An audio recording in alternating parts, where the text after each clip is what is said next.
Je m'appelle Franklin Yelom. Les titres universitaires sont venus après.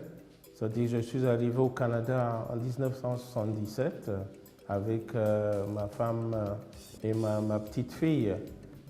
Aujourd'hui, je suis père de 7 enfants, diplômé en histoire des relations internationales à l'Université de Montréal. J'ai eu à travailler sur le Cameroun depuis mon arrivée au Canada. Malgré mon long séjour au Canada, je n'ai jamais laissé le Cameroun de côté, puisque toutes mes études, que ce soit le 2e ou le 3e cycle, sont basées sur l'histoire du Cameroun, c'est-à-dire l'époque coloniale en général, l'arrivée des Allemands, ce qui m'a permis de rédiger un premier livre qui a été tiré de ma thèse de doctorat, c'est-à-dire le partage du Cameroun entre la France et l'Angleterre pendant la Première Guerre mondiale, qui a été publié chez Harmattan en 2003.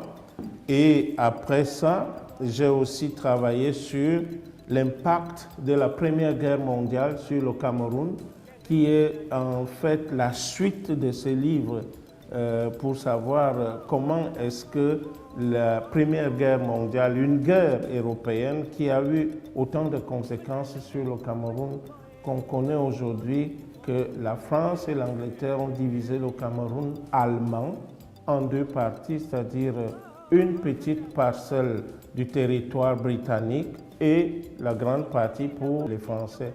Aujourd'hui, on vit avec ce problème, à savoir que le problème anglophone se pose au Cameroun. Et dans mes thèses, ce qui peut parfois même frustrer certains Camerounais, je me pose une question fondamentale. Est-il raisonnable de se diviser à cause d'une langue qui n'est même pas la nôtre? La langue anglaise et la langue française, ce sont des langues coloniales. On nous l'a imposé, on nous les a imposées. On nous a imposé une division barbare. Et aujourd'hui, je ne peux qu'appeler les Camerounais à être sensibles à cette réalité-là. Un gars de Bamenda, il parle anglais, il mange le plantain comme moi. Moi, je suis du centre-sud. Pourquoi se taper dessus? L'Occident a toujours eu ce privilège de nous diviser pour bien nous gouverner. Et c'est un appel que, en tant qu'historien, en tant que professeur, je demande aux Camerounais de raisonner là-dessus, de réfléchir au-delà de considérations politiques, à savoir que bon, on est gouverné depuis tant d'années, on ne nous a jamais donné le privilège, nous aussi, d'accéder au pouvoir. Moi, je n'ai pas ces considérations-là dans ma vision.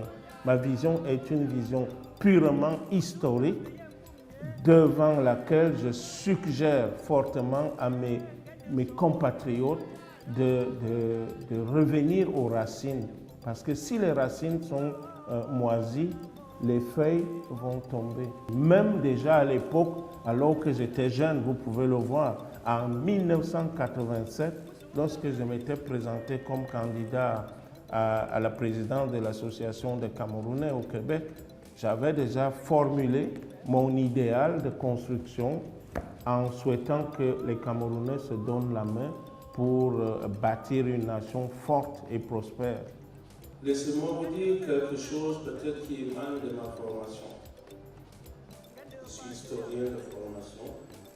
Je peux vous dire ceci. Aucune civilisation, aucun pays, aucun être humain, aucune organisation n'est plus grande que son histoire. C'est mon rôle en tant que président du CISEC de permettre aux plus jeunes Camerounais de savoir que la bataille qu'ils mènent aujourd'hui, il y a des doyens qui l'ont menée depuis.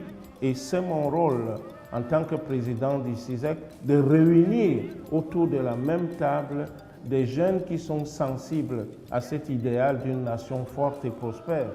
C'est ma contribution. Je ne suis pas le président qui fait tout, qui sait tout, mais le président qui sait réunir les compétences afin qu'on atteigne un but. Je vous remercie, honoré, de m'avoir donné cette chance-là de placer un petit mot dans la contribution de la construction de notre pays. Nous sommes ici, chez nous, chez vous.